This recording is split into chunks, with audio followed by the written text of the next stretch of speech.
Hey everybody, this is the Sliders Review, and I'm here today to talk to you about I Know What You Did Last Summer, Season 1, Episode 5, the TV series. It took me a while to want to review this. In fact, it took me a while to even watch this episode because, I just wasn't interested anymore after the first 4 episodes.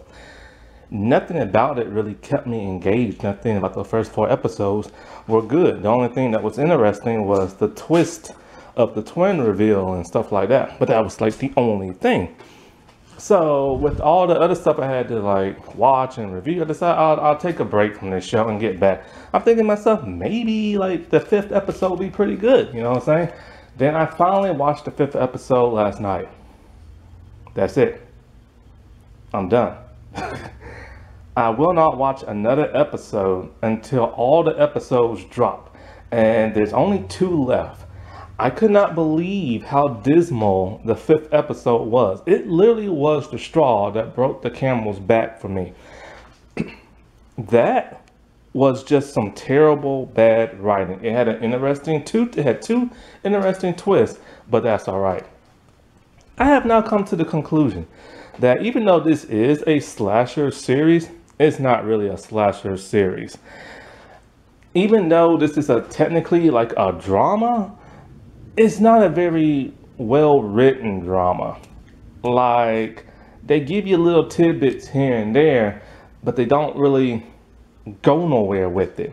In every episode, there's more teeny tiny tidbits, but it's not going nowhere because it's focusing mostly on one character and with a bunch of flashbacks for this one character, which makes no sense. It's an ensemble cast. Okay? Yes, I get it. Allison is is it Allison or is it Alicia? Anyway, I call her Al. Al, she is the main character. She is the main final girl, just like Julie James was, and I Know What You Did Last Summer in the movies. But even though Julie was the main character, in the movies, because the movies have to go by so fast, we really don't get that much backstory. We know a little here and there. She's a goody two shoes. She went to college. They did something bad. Come back. She don't really talk to her friends. Then the mystery thing happened, and then the slasher killer thing. But with the other characters, once again, we get no backstory, but we get enough about their personalities to know who they are. With this series, yeah, same thing too. We get some information on who these characters are. So, okay, we run with that. And we assume that it would develop as time progressed, but it only develops in little tiny, tidbits, little droplets, you know what I'm saying? And even the main girl, we still don't know much about her from her backstory, even though, because she's pretending to be her sister. And we're finding out stuff about her sister, but in small doses, once again. And so it's so this character that everybody knew from the first episode, Allison, we knew how she was, something happened, now she's pretending to be Lennon. And so we got enough of Allison's backstory to figure out who she is. And now they're trying to redeem her through Lennon's eyes. But now we find out Lennon isn't all that great either.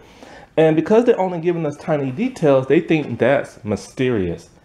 And it's not. It's just frustrating questions and stuff.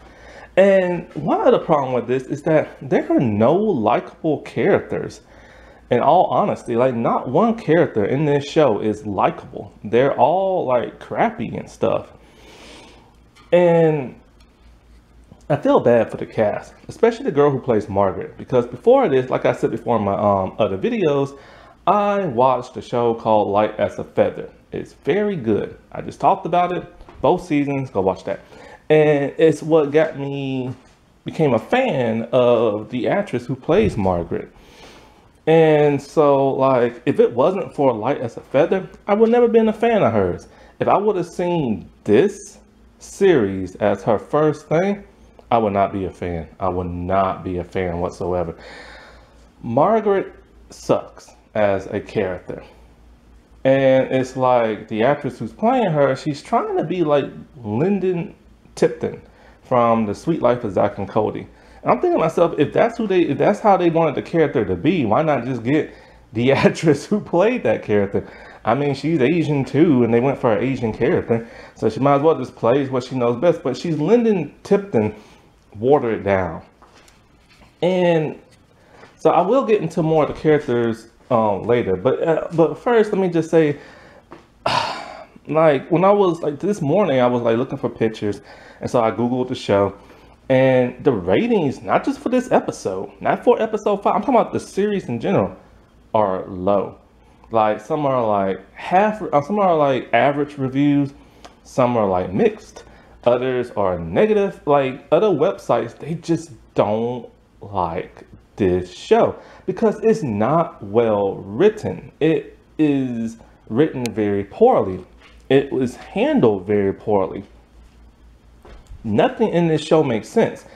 It's not a good, even though I don't think of this as a slasher series, it technically is because somebody is going around killing folks, and it's based on like the movie rather than the source material of the book. So it is a slasher series, but you don't really even see the slasher. In the 5th episode, the slasher does not even appear. Now, towards the end, somebody grabs a machete and we see blood and we hear Carla crying, but we don't see Carla crying. We don't see where the blood came from. We don't know who grabbed the machete. For all we know, it could have been Carla being crazy and slashing herself. And it's kind of like in the 5th episode, we don't even know what the killer looks like. We don't even know what the costume of the killer looks like. We're assuming it's a slicker because of the movie, but nobody really knows. And so because of that, we don't know the motive of the killer. We don't know what the killer looks like. We don't even know the body build of the killer, so we can start assuming which characters it could be. Because when it comes to I Know What You Did Last Summer, the great thing about that was they ran over Ben Willis, and he was alive when they threw him in the water. So they assumed he drowned. He looked like he drowned. He looked like he was dead. I assumed the dude was dead the entire time. Then all the crazy stuff starts happening and they start doing their detective work. And so they figured it's somebody related to him or related to somebody else close to him. And the thing is, you never get, like the great thing about that movie, unlike Scream, you can kind of figure out at least one of the killers in Scream. Sometimes both, but for the most part, you can only tell one for sure because of how they're acting. But I Know What You Did Last Summer, in the first one, you really can't tell who the killer is. But the great thing about it is we see the killer throughout the entire movie, and we know the body build. We know it's a man. We know he is tall. We know he's slightly bulky and everything. So then you spend the whole movie looking for characters that fit that bill, but then you never do. And then the huge twist at the end is the dude who drowned didn't actually drown. And in fact, he's been a killer his whole life because he always goes for revenge. He just doesn't kill to kill. He only kills out of revenge if you screw with him or you screw with his family. And so like that was just a huge revelation. Like you spend this whole movie wondering just who it could be. You know it couldn't be. So we have 4 main characters.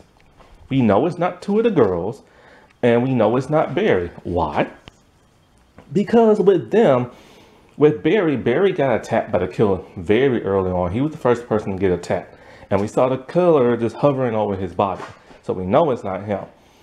Because of the body shape, we know it's not none of the females. Plus, Julie keeps getting notes from the killer and messages and stuff. And for Helen, well, she had her hair chopped off and everything. He was hiding in her closet. Now, as for Ray, we assume, okay, maybe it is Ray. And the movie tries to like push you in that direction. It could be Ray. He's barely in the movie. He's big and bulky. The other characters aren't really liking him all that much. We don't see him interact with the killer. So then at some point you assume it's him until all the craziness happens at the end of the movie. And then you're like, oh crap, it's not him. That was good mystery building. That was good writing. The movie doesn't have none of that because we haven't even seen what this killer even looks like. We don't know why they're doing what they're doing. We don't know why this person is supposedly using a hook and everything. And this show has bad writing. And as I've said before, I do not like bad writing. I am allergic to bad writing. Achoo! And you know, I don't like sneezing and coughing all the time. And it really pains me to have to be ill from bad writing. But in these 5 episodes, it's so stale, it's so boring. It's like, it's so slow paced. It's like, and it's just stinky. Like it's like sour milk. You can drink that expired milk after its due date, but you know, after a while, that bitter taste ain't gonna go away. You know what I'm saying? And you might start like spitting up chunks and stuff. And the showrunner isn't trying to change that. Like, I truly now know why the first 4 episodes were dropped. And leaving the other 4 just to come out weekly and everything. It was because this isn't a very good series and they was trying to get people hooked. But even those 4 episodes didn't do a good job at doing that. And it's not that hard to write fiction. It's not that hard to write drama. It's not that hard to write a slasher. Heck, even like regular people do it on YouTube just for the fun of making like a Halloween video and stuff. Like Slasher, the TV series, the Canadian series, is an amazing slasher series. It's sometimes even better than a slasher movie. Like they actually show like what you're supposed to see. Lots of blood and gore in there in a slasher thing. That's what a slasher thing is supposed to do. Now the 4th season, the last season of Slasher is not very good. But it's interesting. It's not good, but it's interesting. But the first 3 are pretty good. The first 2 are great. 3rd one's okay. The 4th one, they just lost their minds. It's not hard to write drama. Heavy Feather is a very good emotional kids drama. No, I said kids because the cast is divided mainly by kids and the adults that have to take care of them. It's a period piece drama. It's a British drama. It's on some strange app. And I forgot what it is, but it starts with a B. I will put it in like the little picture thing and link it to the description, stuff like that. Watch Heavy Feather. It's so touching. It will make you have the feels. You know what I'm saying? Like it's a very well written drama. Except for the last season. 3 episodes is not enough for a season. Ackley Bridges, I think that's what it's called, is the drama. Okay? Like it is amazing. Like it's a teen/adult drama series that deals in Britain between the conflicts between white people and Pakistani people, and they shove them all in this high school to make them get along. The drama. Oh my God, I could not believe what I watched. Like I'm all like, that's how you write drama. This is better than any other drama series I've ever watched. Period. And it's a teen/adult series. Like it was just that good. Everything always relates to something. They always build on something and they just don't let it like drop. The main characters are very engaging. Like it's so emotional. And it hits you so hard. It's like, my God, you know people go through stuff like that in real life, but you don't really think about it unless you experience it for yourself. It is phenomenal. Now, that's a little bit harder to find on streaming. They have it on Amazon, but you have to pay for it. Good luck doing some soul searching. Even though I don't like the Arrowverse, even they do drama better than I Know What You Did Last Summer, the TV series. Like, and the Arrowverse is not a very good thing anymore. Like, it used to be good, but not no more. But they can do drama and hard-hitting drama very well. Riverdale. I hate Riverdale to death. I stopped watching after the first half of the 2nd season. The 1st season was just okay. They do drama and they do murder mysteries so much more interestingly than this series, and it's the freaking Riverdale show, man. And despite how you feel about Pretty Little Liars, at least they know how to do drama, at least they know how to do murder mystery, and at least they know how to do character development until it starts to regress. But this show is trying to be like Pretty Little Liars.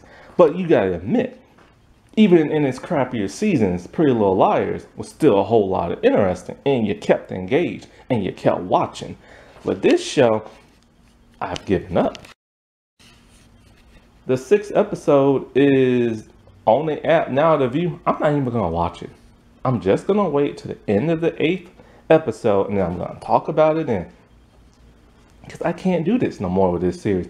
It's not good. It's not good at all. But I know what you're wondering. Well, what happened in the 5th episode that got me the way I'm doing, feeling the way I am? Well, the 5th episode, it starts off with Margaret. Margaret is not a very good character. Margaret is, she's like, this is the thing.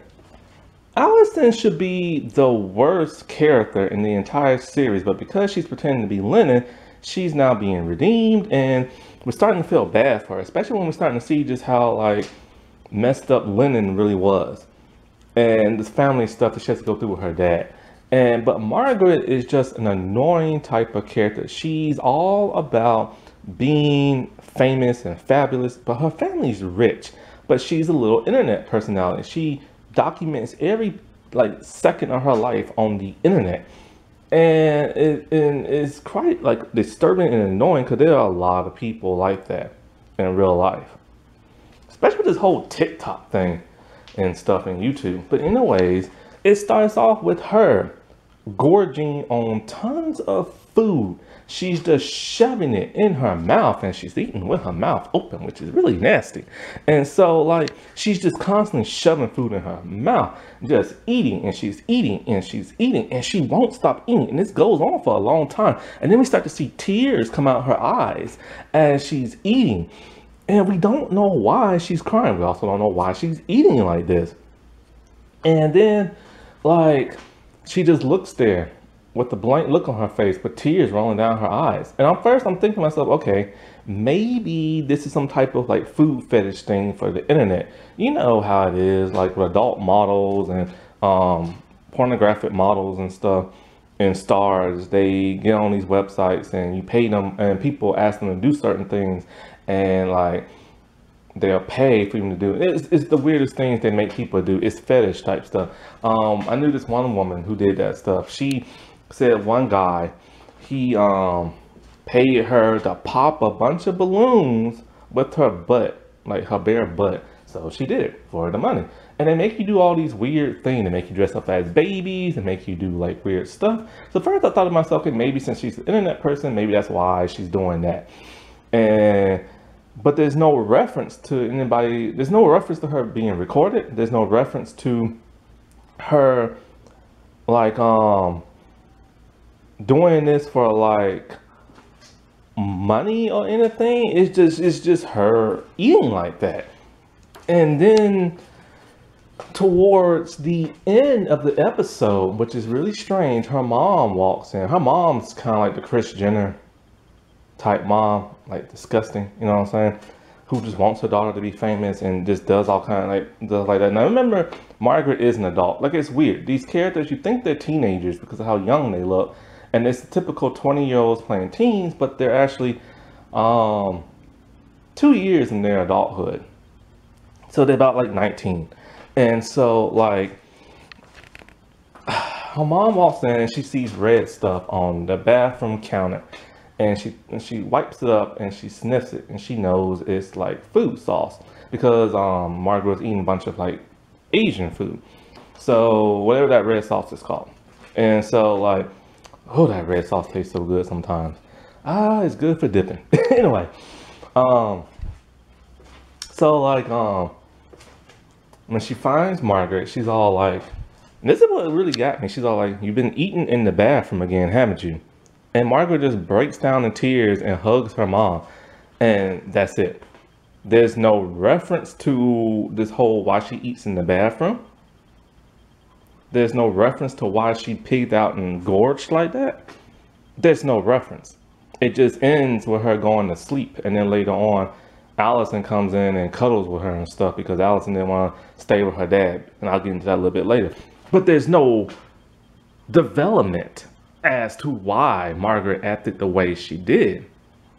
because they want to make it mysterious and let it linger on. Well, this is the 5th episode. There was 3 left. How much more are they gonna linger? Like, you have to get to the point. You know what I'm saying? And then there's some other stuff with Margaret we find out about her in this episode. So because she doesn't want her mom to like find out about like, you know, the eating stuff, she drives into town with a huge garbage bag full of her food, and like, you know, she dumps it in a dumpster. With Margaret, they're like, she's now over the, I guess, what is his name, Johnny dying. Like, she doesn't bring him up no more, and so she's kind of over that. They don't go into further detail about her, Allison, and Lennon, her and Allison being lovers, and her feeling scorned by her, and why she made out with who she thought was Lennon. Because it's just kind of like, okay, well, what's going on with that? Like, were her and Lennon secret like lovers and nobody knew? Because we find out more stuff about Lennon, which is interesting because she's dead. But they shouldn't even really focus on her, because why care about her past and her secret past if she's dead? And she is dead. But I have a theory about that. I'll get into that later.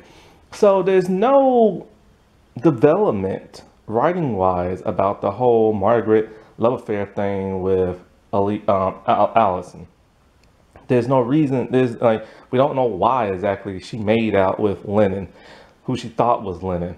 Could it be because she misses Allison? Who knows? The show don't explain it.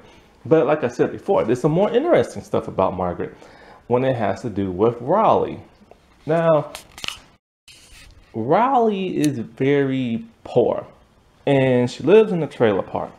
And her mom is not the best of moms. Her mom is kind of like a country bumpkin / ghetto woman, like with just those like that really type of personality that you know, like one of those type of women, you know, that you just can't stand to be around.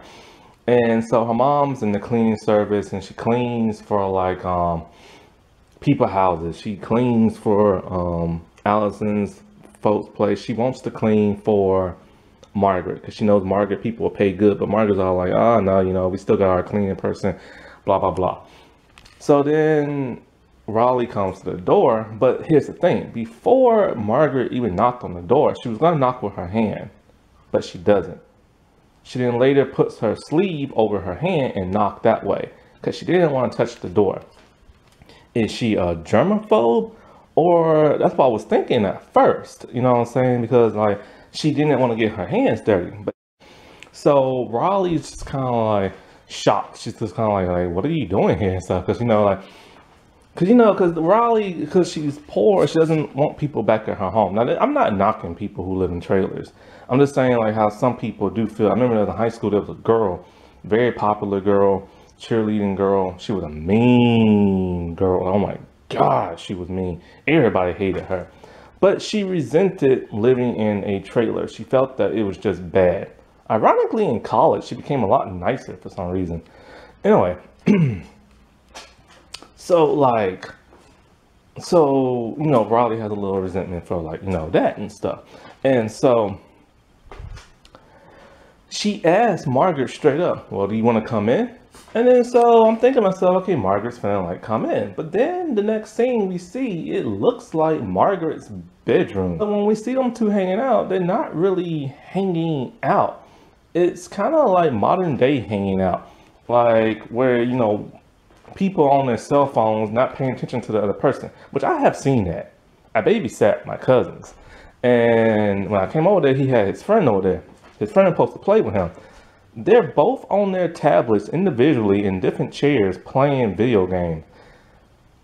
Are they playing together, like linked up? That I don't know. But it's like they're not even interacting with each other. So that's how it was with them. Raleigh was kind of like on her phone, and Margaret was kind of like in the mirror doing her glamorous type thing and just talking and rambling about herself like she always does. And now, speaking of Raleigh, the only thing we know about her is that she sells drugs, she takes drugs, which is funny because most people who sell don't really use drugs because then they'll use up their supplies and then that supply will break their kneecaps. But anyway, and she has a crush on Dylan. And so like that's the only thing we know about her. And we know that she doesn't really like her mom that much because her mom acts like a country pumpkin and a very rude person. But other than like, but you know, like I said, the whole resentment of being poor and living in a trailer, it's never told that, and it's barely shown. It's just a slight facial expression. And when it comes to the actress, it could be just it could be her playing that part, or it could be her making a mistake. I say that only because, like, out of everybody in the whole cast, she's the least experienced. She's just now starting with acting. I think she's like a model or something like that, and she probably did like a few songs and stuff. But for the most part, she's not known for acting, and her acting is just all right. Like they don't give her much to do, and that's probably the reason why. Like it's okay, but it's not like, oh, hand her an award type thing. You know what I'm saying? She does an okay job, but they don't give her much to do. And she probably can't do that much because she's still new at the game and everything. So I'm not really sure if that was real resentment or just her making the wrong facial expression, you know? But so the only context we know about her that keeps building is that she just sells drugs. Like that's all we keep seeing her do. In other episodes, we see her sell drugs. And then with the whole Dylan thing, she clearly still has feelings for him, and it pisses her off that he still likes Allison and stuff. And she tried to play off talking about like, you know, whatever, just admit you like her or admit you like me or something like that so we can just go back to being friends and blah, blah, blah. And then at the huge climax at the end, she tells him, haha, so you still do like me or something like that. But there's no real truth to that other than him just being a nice guy and trying to protect everybody. And it's like they don't do nothing with this character. And when I watched an episode with that cop, he was about to pull his gun out and like pull it on her, all because he didn't believe she lived in like this trailer park. And that was only for like a black awareness moment. And other than that, nothing. And I remember that bugged me because I'm thinking to myself, okay, this cop is profiling her. He doesn't believe she lives here. And he's ready to pull, he was literally about to pull a gun on her. I think that's just an off the wall moment. And it didn't lead up to much of nothing else after that. Also, what something else they don't bring back up is that what confused me about the second or third episode was it seemed like Riley knew that Allison was pretending to be Lennon. I got that feeling because when she was hanging out with her by herself, she's all like, it was just what they said and what they did because she gave her drugs. And from what we knew, Lennon didn't take drugs, or so we thought. And so, and then I think Allison even said, how you know it was me or something like that. She's like, I know you from like anywhere. And so that's why I assume, but she's not. But other than that, they're not having okay, if she knows, if they're not having conversations relating to that. And they barely have any scenes together. And if she doesn't know, then that means Lennon was taking drugs like the entire time. Now, speaking with Dylan, he's still fanning over like Allison. He goes back to the cave. He carves her name in there, and Carla shows up, and Carla creeps him out. But she tells him something about, hey, I know you. And he's like, yeah, you know, you work for my mom or something like that. And he's like, no, I remember you from that night. So he knows Carla saw them in the cave, where she was the crazy lady looking and staring at them. And so that's all we really get from him, other than him still fanning over Allison, and like that's it, you know. With Allison, we don't get much of development with her either in this episode. We get more about her dad than we do with her, but we don't get much with her. We now know that that OnlyFans page was Lennon's, and she just like used Allison's name to I guess to shame her or something like that. And so it does make me wonder. And so she tries to get into like her Facebook account, and she can't because she don't know the password. And so like when they start to suspect Carla might be like the killer, they go to investigate. The whole gang does. And they drive in separate cars. And so while they're in there, Carla's being, I think, interrogated by the police. Everybody was in this episode. They want to know who killed the cop dude. And so that's how they found out about the OnlyFans page, and that's how the dad found out. So anyway, as they're there, they're looking, they're snooping around. Um, what is it? Raleigh and Allison was inside and they found like a scrapbook. And surprise, surprise, a huge twist. Carla was once married to Allison's dad. And Allison had no idea. And so she's just shocked by this and taking pictures. And so the next thing you know, Carla comes back home. So then they're all like, crap, we're busted. We have to like scram. So like Margaret and Dylan, they're running outside, but he's like, oh crap, we forgot about the other two. So then Margaret, she just hightails it back home in her own car. And then he goes to get like Allison and Raleigh, who had now separated. So after that, somehow they all get back home and they did not get busted whatsoever. Allison came close behind her on the table, but Dylan made a distraction that like freed her and stuff. So I guess he drove them all back home or something like that. And then so Allison, now that she's pissed at her dad, she don't want to like stay there no more. And she goes to stay at Margaret's place and she crawls in bed as they're sleeping. Margaret, without even looking at her, feels her hand and puts it close to her. And so it's kind of like, okay, whatever. Like, if y'all not going to explain the whole Lennon and Margaret thing, then whatever. Now with the dad. Now that's the only thing that was interesting in this episode. He used to be married to Carla and everything. And then not only that, but we find out that like he kind of forced both Lennon and Allison to go to that graduation party. Allison did not want to go. And he gets drunk and he doesn't even know which twin is which. And so him and Lennon are in the car. And Lennon's all like, you need to tell Allison about your secret. And like, you need to tell her like now or I will. And it's going to devastate her. And what kind of father are you? So he's all upset, like, you will not talk to me like that. But then he said something interesting. He says, I have protected you, Lennon. So now it's kind of like, okay, what is he protecting her about? But we don't know because they're lingering it on and pulling it as far as they can to where it gets towards the end because it's a mystery. See, that's how they think mystery is. They tell you something and they don't build up on it. And then they wait a couple of episodes and then it's finally going to get revealed. That's not how you do a good mystery.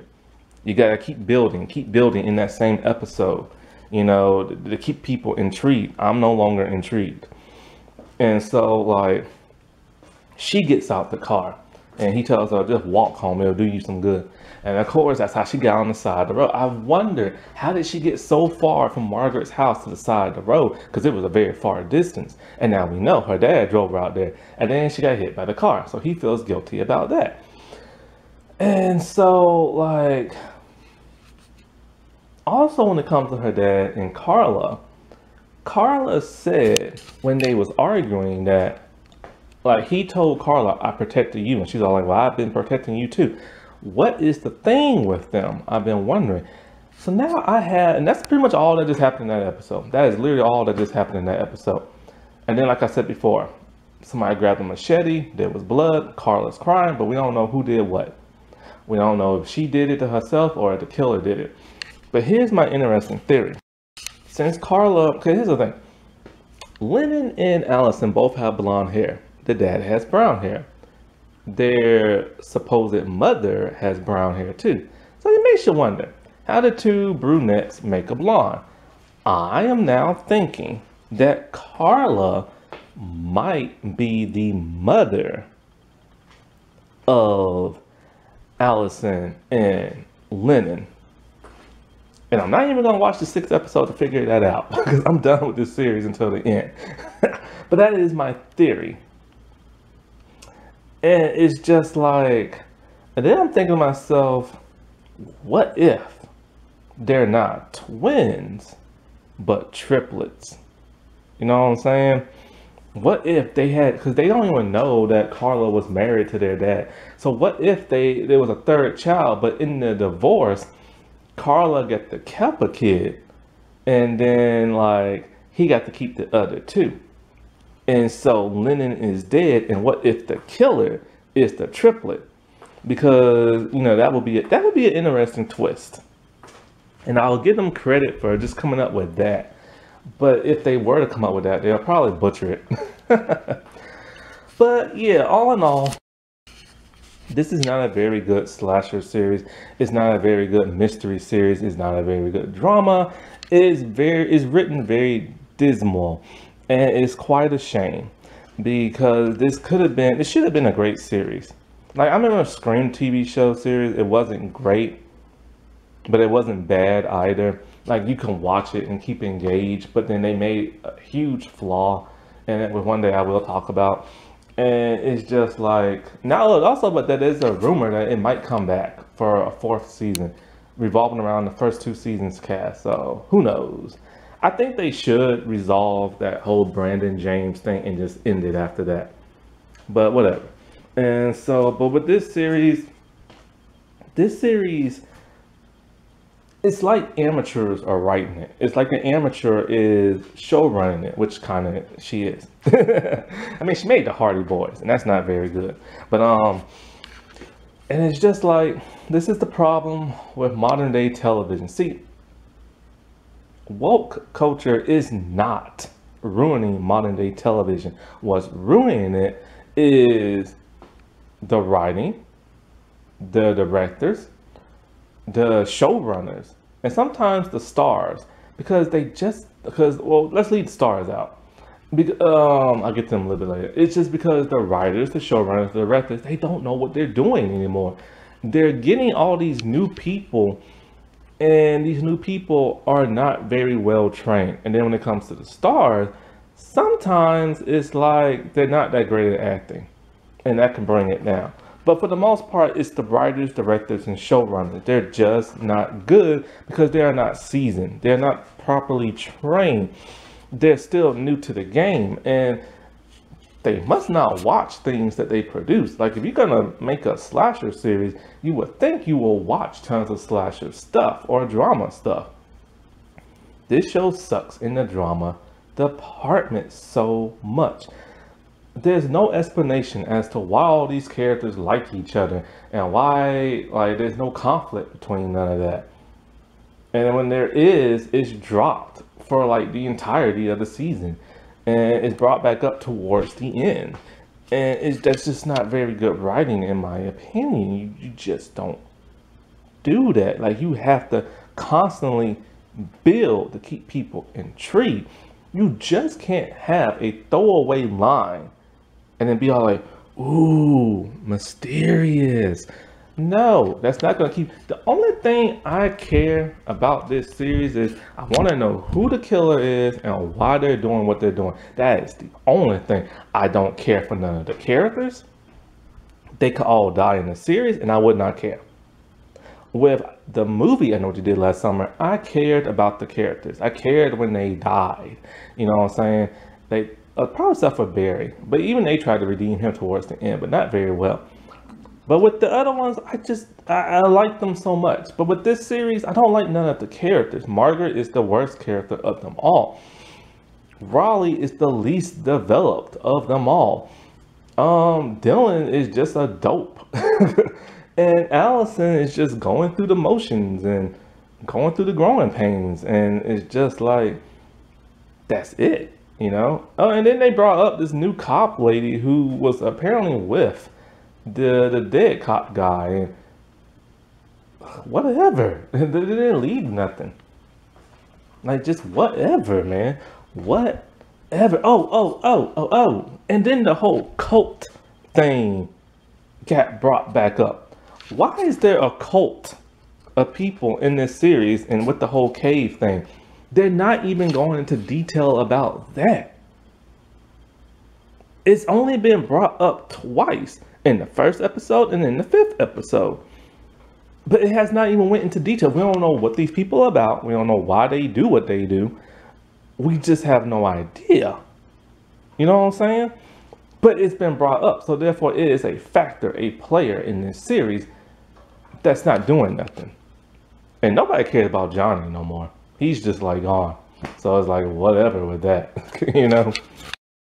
Alrighty, well, I'll talk to y'all later. Bye.